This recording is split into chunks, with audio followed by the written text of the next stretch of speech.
সাধারণ মানুষের দুর্ভোগ আর কখনো পোয়াবে না, তাদের ভাগ্য আর কখনো পরিবর্তন হবে না। যদিও ডক্টর ইউনূস সরকার যখন ছিল তখন কিছু ভালো ভালো সিদ্ধান্ত ইউনূস সরকার নিয়েছিল সাধারণ এবং নিম্ন মধ্যবিত্ত মানুষদের জন্য, বিশেষ করে ঔষধ। কিছু ঔষধ নীতি তারা তৈরি করে দিয়ে গিয়েছিল, যেখানে 295টি ওষুধের মূল্য সরকার নির্ধারণ করে দিবে, যেটা যারা নিম্ন মধ্যবিত্ত খুবই সাধারণ মানুষ, সেই মানুষগুলোর কথা চিন্তা করে ডক্টর ইউনূস সরকার সেই ওষুধের নামগুলো, সেই ওষুধের মূল্যগুলো সরকারিভাবে নির্ধারণ করে দিয়ে গিয়েছিল। এখন দুঃখের বিষয় হলো বর্তমানে নির্বাচিত সরকার এসে সেই ওষুধ নীতিটা বাতিল করে দিয়েছে। গত এক সপ্তাহ ছাত্র শিবির এবং ছাত্রদল মারামারি, এই মারামারির আড়ালে বাংলাদেশে কি ঘটে গেছে আপনি কি ওই বিষয়ে জানেন? আপনি কি ওই ব্যাপারে বা ওই বিষয়ে অবগত? যদি না হয়ে থাকেন তাহলে জেনে নিন।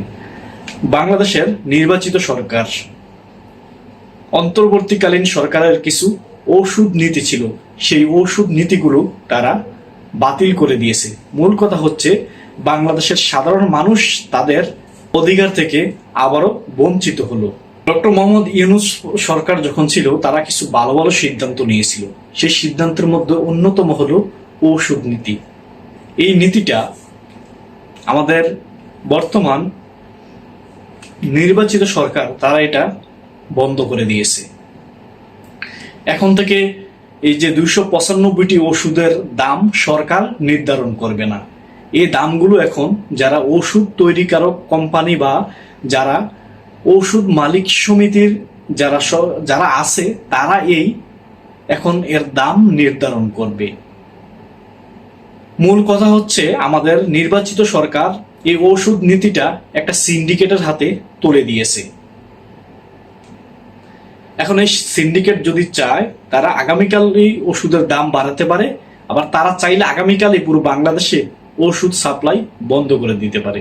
295টি ওষুধ, এগুলা যেন সাধারণ মানুষ তাদের আয়ত্তের মধ্যে ক্রয় করে তারা গ্রহণ করতে পারে, অন্তর্বর্তীকালীন সরকার সেই নীতিটা চালু করে দিয়ে গেছিল। এবং ডক্টর জাফরুল্লাহ চৌধুরী তিনি বছরের পর বছর এই ওষুধ নীতির জন্য কাজ করে গিয়েছিলেন। তিনার এই কাজের ইয়েটা আমাদের অন্তর্বর্তীকালীন সরকার এসে পূর্ণ করেছিল, কিন্তু এখন বিএনপি সরকার এসে এই ওষুধ নীতিটা আবার বন্ধ করে দিল। এর জন্য কারা অসুবিধায় পড়বে? এর জন্য অসুবিধায় পড়বে যারা নিম্ন মধ্যবিত্ত লোক আছে, তারাই অসুবিধায় পড়বে। আবার শুনতে পাইলাম যে এই ওষুধ যে মালিক সমিতির যে সভাপতি আছে সে নাকি একটা এমপির ভাই সম্ভবত। তো এবার বুঝতে পারছেন কেন এইগুলো সরকারি থেকে বেসরকারিতে নেওয়া হয়েছে। আবার আরেকদিকে আরেকটা বিষয় হচ্ছে আপনার যে দেশের জ্বালানি, এই জ্বালানি কিন্তু আপনার সরকার নিয়ন্ত্রণ করত। এই জ্বালানি নাকি বসুন্ধরা গ্রুপের কাছে বর্গা বা দেওয়া হবে আর কি। তো এইটার জন্য যে বাংলাদেশের মানুষকে কত ঝামেলার মধ্যে পড়তে হবে আপনি চিন্তাও করতে পারবেন না। দেশের মধ্যে একটা ঝামেলা তৈরি হয়ে যাবে, একটা ক্রাইসিস তৈরি হয়ে যাবে। সরকার যে এই সিদ্ধান্তগুলো নিছে, কাদের সাথে তারা বৈঠক করে, কাদের সাথে তারা কথাবার্তা বলে এই সিদ্ধান্তগুলো নিছে আমরা জানি না। তো যে মানুষগুলা সরকারকে এই বিষয়গুলো বুজুম বাজুম বুঝাইয়া এই সরকারি থেকে বেসরকারি জায়গা নিয়ে গেছে, তারা দেশ এবং জাতির জন্য কখনো মঙ্গল বয়ে আনতে পারে না। তারা শুধু নিজেরটাই বুঝে, তারা হলো একটা স্বার্থপর গোষ্ঠী। তো এই গোষ্ঠীর ফাঁদে আমাদের সরকার কেন পা দিল? তো আরেক দিকে দেখলাম ছাত্রদলের একটা মিছিল বের হয়েছে যে জুলাই জুলাই করিস না, পিঠের চামড়া থাকবে না। প্রথমে আমি ভিডিওটা দেখে মনে করছিলাম না যে এটা বিএনপির মিছিল, না পরে দেখি শহীদ জিয়ার নাম নিছে, তার মানে এটা বিএনপির মিছিল। আগে দেখি ভিডিওটা।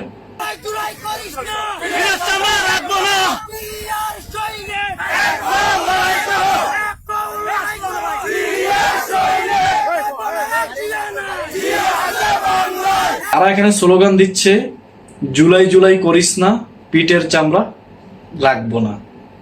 তো আমি তাদেরকে বলতে চাই ছোট্ট করে, এই জুলাই না আসলে আপনার যেই নেতা, বর্তমানে যিনি সরকার, বর্তমানে যিনি প্রধানমন্ত্রী, তিনি লন্ডনেই থাকতে হতো। তিনাকে আর বাংলাদেশে আসতে হতো না। আর আপনি আপনি ধান খেতে ঘুমাইতেন, অথবা কারো পরিত্যক্ত বাড়ি ঘরে আপনি ঘুমাতেন, নয়তো আরা জঙ্গলায় আপনি ঘুমাতেন, আপনার ঠিকানা ওখানেই থাকতো। আসলে এই ছাত্র জনতা বোকা। এক স্বৈরাচারকে সরাইয়া আরেক চাঁদাবাজের দলকে আইনা ক্ষমতায় বসাইছে। একটা আমাদের গ্রাম বাংলার একটা প্রবাদ আছে, কিছু উলু পোকা আছে আর কি, পিঁপড়ার মতো, এগুলোর মাঝে মাঝে পাখা গজায়, পাখা খুব বড় হয়ে যায়। তখন ওগুলোর পাখা যখন বড় হয়ে যায়, তখন এগুলা সামনে আগুন দেখলে আগুনে যে চুপ করে ধরে আর কি, মানে সে উঠতে পারতেছে, তার ভিতরে একটা অহংকার ঢুকে গেছে, মানে সে সামনে যা পাচ্ছে তার উপরে সে ঝাঁপিয়ে পড়ছে।